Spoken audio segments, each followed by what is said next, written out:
কিভাবে সেটা সম্ভব হলো? আমার সামনে রয়েছেন বোলপুরের গুরুত্বপূর্ণ তৃণমূল কংগ্রেসের নেতা কাজল শেখ।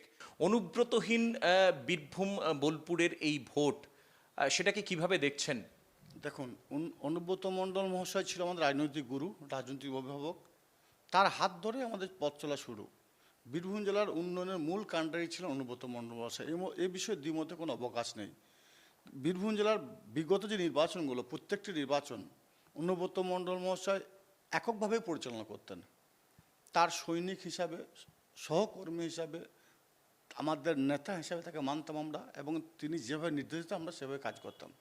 কিন্তু অনুব্রত মণ্ডল মহাশয়কে মিথ্যা মামলায় তিহার জেলে আবদ্ধ করার পর আমাদের দলনেত্রী স্বয়ং মমতা বন্দ্যোপাধ্যায় নিজে বীরভূম জেলার দায়িত্ব নিয়েছেন, এবং তিনি প্রতিটি সময় আমাদেরকে উপদেশ দিয়েছেন, আমাদেরকে পরামর্শ দিয়েছেন, এবং সেই পরামর্শ মতো গত ৩০ পঞ্চায়েত নির্বাচন আমরা করেছি বীরভূম জেলার টিম অনুব্রত। আপনারই কাউন্সিলর বাবু দাস, তিনিও কিন্তু সেই কথা বললেন, গুড় বাতাসার কথা বললেন, বিরোধীদের এজেন্টদের বার করে দেওয়ার কথা বললেন। তিনি যথেষ্ট চিৎকার করেই তিনি এই কথাগুলো বললেন। কি বলবেন? কোথায় কে কি বলছে সে বিষয় নিয়ে আমি কোনো মন্তব্য আপনারই কাউন্সিলর তৃণমূল কংগ্রেস। আমি কোনো মন্তব্য করতে রাজি নই।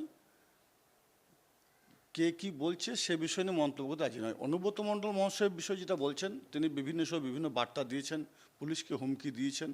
কারণ তখন আমরা বিরোধী ছিলাম, তখন প্রয়োজন ছিল।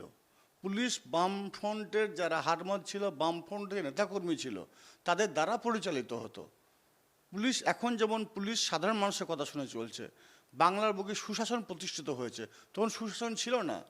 পুলিশকে তাদের যোগ্য জবাব দেওয়ার জন্য আমাদের বলতে বাধ্য হতো। সেই হিসাবে আমাদের অনুব্রত মণ্ডল মহাশয় বলতেন। এখন সেসবের কোনো প্রয়োজন আছে বলে মনে করি না।